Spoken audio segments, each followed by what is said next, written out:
이제 마지막 국회를 하면서 이제 제 후배에게 자리를 양보하려고 합니다. 이분들이 열심히 해가지고 여러분 앞에 이제 해서 앞으로 4년 뒤에는 또 그게 4년이 될지 2년치가 될지 잘 모르겠습니다만은 제 후계자가 당선 정해지기를 저는 바랍니다.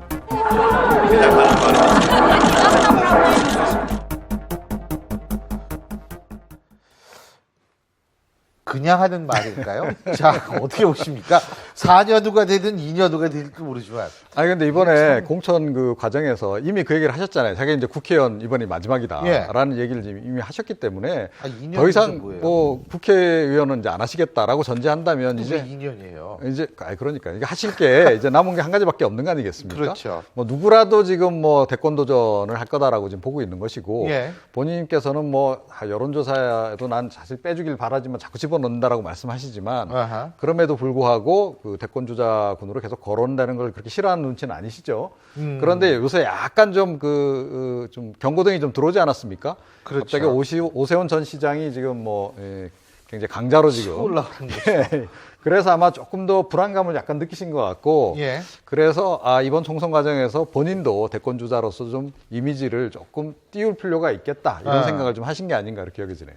근데 이 총선 때 이러면 또 비난, 그러니까 몸은 총선, 마음은 대선 이래가지고. 예? 아니 그러니까 이제 이 지역에 따라서 좀 다를 것 같은데요. 이제 본인은 뭐 사실 이제 대권에 가겠다는 비밀도 아니고요. 예. 뭐 예를 들어서 이번 총선이 끝나면은 당 대표를 그만두겠다. 이거는 이제 결국은 뭐 대권 후보로 나가겠다는 얘기를 이미 선언한 거기 때문에요. 그 말에 반복이기 때문에 새로울 건 아주 없다고 봅니다. 예. 근데 이제 저런 발언이 당을 위해서 과연 유리한 건지에 대해서는 지역마다 다르다고 보거든요. 예. 예를 들어서 이제 충청도 같은 경우에서는 또 이제 또 다른 분 대망론이 좀 있는데요. 반기문 대망론 같은 게 그렇죠. 있는데 이럴 때 이제 김무성 대표가 본인이 나간다고 했을 때 좀 반발 뭐 이런 것도 있고요.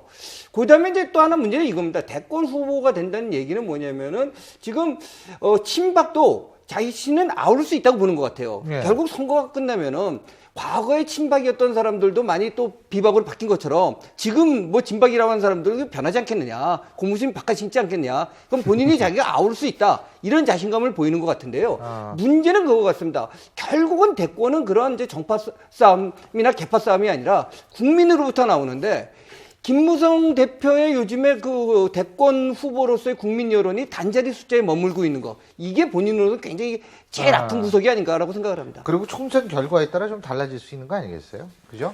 네, 문 대표 같은 경우에는 이제 뭐 총선 결과에 따라서 뭐 본인이 일단은 책임을 질 필요가 없이 미리 사퇴를 하셨고 뭐 앞으로 이제 또 그 책임 안 지려고 사퇴. 네, 안 지시려고 예, 미리 예. 사퇴를 하셨고 앞으로 또 이제 하시기 나름에 따라 또 대선으로 준비하시는 거고 김무성 대표 같은 경우는 이미 이제 뭐 사퇴를 언급하셨기 때문에 결국에는 뭐 대선 주자 예. 프림을 위해서 뭐 이렇게 계속 대선을 언급하신다고 보입니다. 그래서 사실은 최근에 김무성 대표가 굉장히 엄살을 많이 떠시잖아요. 이 과반도 힘들다라고 지금 계속 예. 말씀을 하시는데 제가 보기에는 그럴 수도 있죠. 뭐 그럴 수도 있긴 한데 제 판단은 그런 정도로까지 지금 새누리당이 힘든 상황은 아니라고 보거든요. 그런데 어찌됐건 기대치를 좀 낮춰서 의외에 이제 좋은 결과가 나오게 되면 예.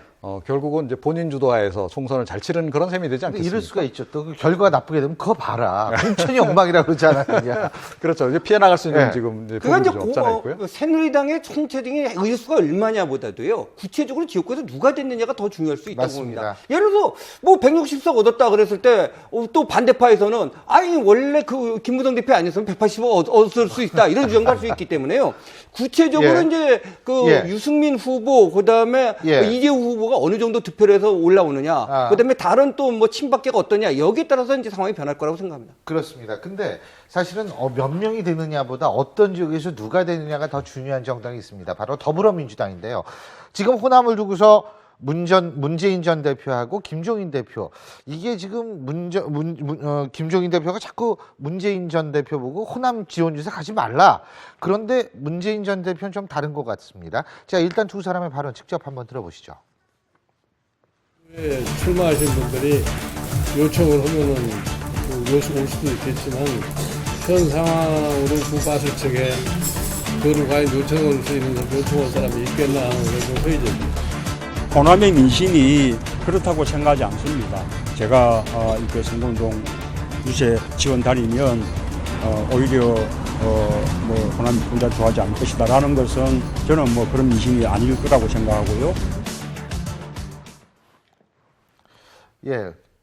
호남 유권자들은 가만히 그 자리에 있는데 전부 그 유권자들 가지고 해석을 다르게 하는 것 같은데 도움이 안 될 거라고 보세요, 진짜로?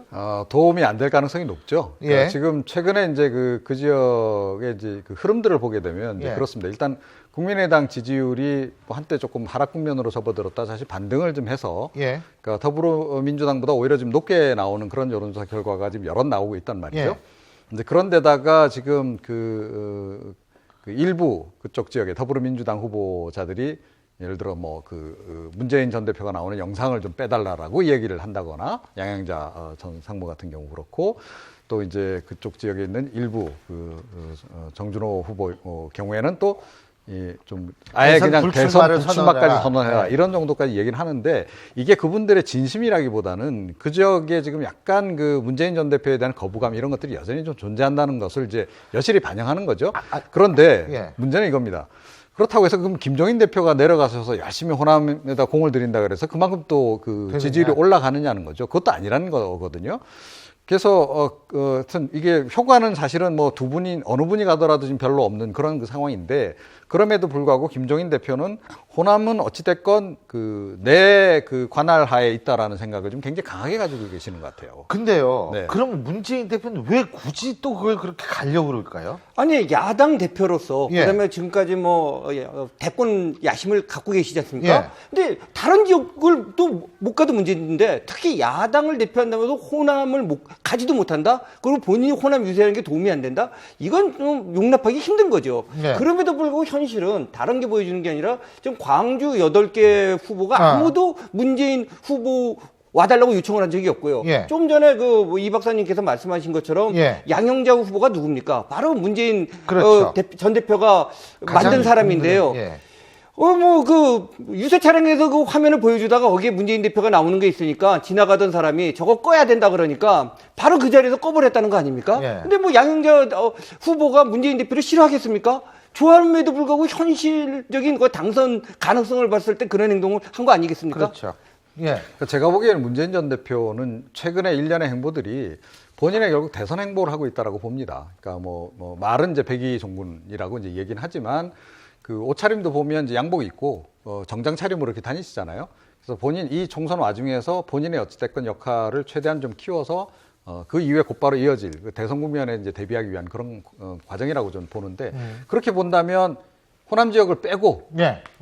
갈 수는 없는 거죠. 예. 무슨 일이 있어도. 그래서 저는 반드시 가긴 갈 거다 이렇게 생각합니다. 저는 두 예. 가지 이득이 있다고 봐요. 일단은 문 전 대표가 갔다고 해서 뭐 급작이 지지율이 오르거나 하진 않는데 적어도 흥행 카드는 된다. 왜냐면 계속 언론에서 다뤄주고 이슈를 다루기 때문에 문 대표가 나중에 한 번은 왔었구나 이런 얘기가 나올 수 있고 그다음에 맞다는 얘기는 들을 수 없죠. 예, 예. 남녀 관계 같은 경우에는 뭐 다투다가 싸울 때 말 안 걸면 나중에 가서 그때 왜 나 가만 놔뒀어 이러잖아요. 아, 지금처럼 예를 들어 반노라던가 반문 정서가 있을 때 오히려 안 가면은 나중에 가서 뭐 대권을 하는 데 있어서 그때는 어떻게 한 번도 안 오셨어 하면서 지장이 있을 수 있다고 봅니다. 그게요. 사람을 좋아하든 싫어하든 예를 들면 어떤 사람이 저쪽에서 나 별로라고 생각해서 안 가잖아요. 그러면 안 가면 안 갔다고 또 욕먹어요. 그러니까 문재인 대표가 지금 가는 건데 참 여러 가지로 딜레마 있을 것 같습니다. 근데 바로 그 호남을 두고서 또 다르게 아주 자신감에 차 있는 쪽이 있죠. 바로 국민의당인데요. 자, 국민의당 안철수 공동대표 호남 가서 어떤 얘기 했을까요? 화면 함께 보시죠. 사랑하는 여수 시민 여러분, 여수사위 안철수입니다. 반갑습니다. 여수사위 안철수 국민의당 대표 그리고 여수 아들 주승용 국민의당 2인자입니다. 이렇게 잘 콤비가 맞는 두 사람 꼭 국회에 보내주셔야 되지 않겠습니까?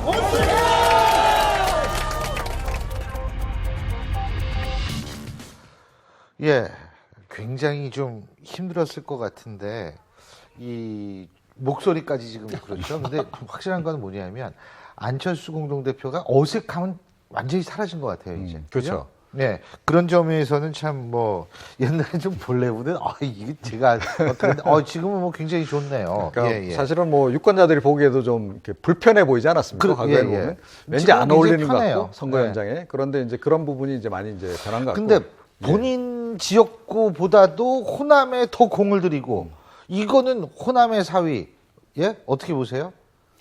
아무래도 지금 경쟁에서 중요한 게 이제 새누리당하고 경쟁도 있습니다만은 예. 결국 더불어민주당과의 경쟁 아닙니까? 예. 거기서 결국은 전체 의석수에선 지더라도 호남 의석수에서 만약 압도적으로 더불어민주당을 이긴다면은 그야말로 야권 차기 대표 주자로서 입지를 굳힐 수가 있죠. 그리고 또 하나 수도권 표심도 사실상 문제는 결국 호남 출신들이 수도권에 사는 사람들의 표심이 또 야권에서는 중요한 거 아닙니까? 이거를 이제 겨냥해서 이런 걸 한다고 보는데, 그렇지만 또 한 가지 거기에 대한 부작용도 있죠. 자칫 잘못하다가 호남 지역당 이미지가 고착화되면서 결국은 타 지역 분들로부터 좀 배척을 당할 그런 우려도 없지 않아 있다고 생각을 합니다. 예. 근데 좀 현실적인 선택을 하는 거라고 봅니다. 그러니까 초기에 뭐 첫 출발은 전국 정당을 이제 꿈을 꾼 거죠. 예. 그래서 이제 전국에 후보를 내기도 하고 예. 이제 그동안 노력을 많이 하긴 했는데 예. 정당 지지율이 생각만큼 지금 많이 아하. 상승을 안 하고 있다는 거죠. 예. 이런 국면에서는 일단은 확실하게 그 교두보를 만들 필요가 있다. 이래서 일단 호남을 근거지로 한 정당으로서 기반을 닫고 그 다음에 외연 확장, 그러니까 다음 대선이라든가 그 다음 총선에 외연 확장을 깨야겠다. 이런 전략으로 좀 전략 수정을 한 것으로 이렇게 보입니다. 지금 이 와중에 그런데 권은희 후보의 포스터 내용이 잠깐 문제가 됐었거든요. 여러분도 아마 보셨을 텐데요. 자, 이 지금 저격수라는 표현뿐만 아니라 이제 총을 겨눈다. 어떻게 보셨어요, 우리 고 변호사님? 뭐 이것 자체가 명예훼손이 되거나 하지는 않겠지만 막말을 막판에 가장 조심해야 되거든요. 예. 예를 들면 다 아시겠지만 뭐 김용민 후보나 이런 경우에 19대 총선 때 정말 예. 막말 때문에 안 좋은 바람이 불었었잖아요. 근데 권은희 후보가 좀 도를 넘지 않았나. 뭐 본인의 본인은 말씀으로는 아니라는 거죠? 예, 본인의 말씀으로는 이제 본인이 아니라 뭐 자원봉사자 쪽에서 그렇죠. 올렸다라는 취지의 말씀은 하고 있지만 본인의 뭐 관련된 사람이 했던 것도 결국에는 본인 과실 책임이 되기 때문에 이번 부분에 대해서는 더 신중해야 될 것입니다. 예. 예. 아니 근데 제가 이걸 보면서 뭐냐면 굉장히 신속하게 대응을 하고 있다. 정치권이 과거에 비해서 그렇지 않습니까? 그렇죠. 뭐 논란 딱 되니까 이 국민의당 입장에서 볼 때 그거 있어서 안 될 일이 일어났다. 오늘 이상돈 선대위원장도 이제 제가 아침에 인터뷰인데 그런 얘기했고 안철수 대표마저도 그런 얘기 하지 않았습니까? 네. 굉장히 신속하게 대응을 잘 하고 있는 거 아닙니까? 어떻게? 그렇죠. 그러니까 사실은 이거 이제 신속하게 대응 안 했더라면 그 의외의 그 돌발 변수가 될 수도 있고 국민의당에게 상당한 악재로 작용할 수도 있는 거죠.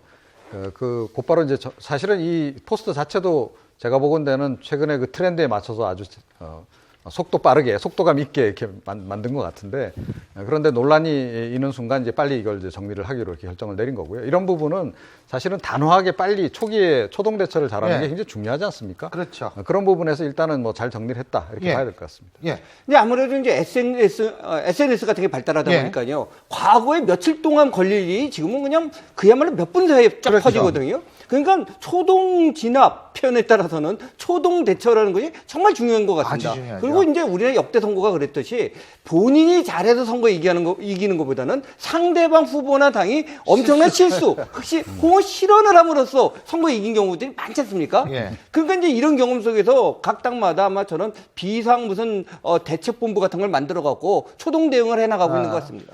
알겠습니다.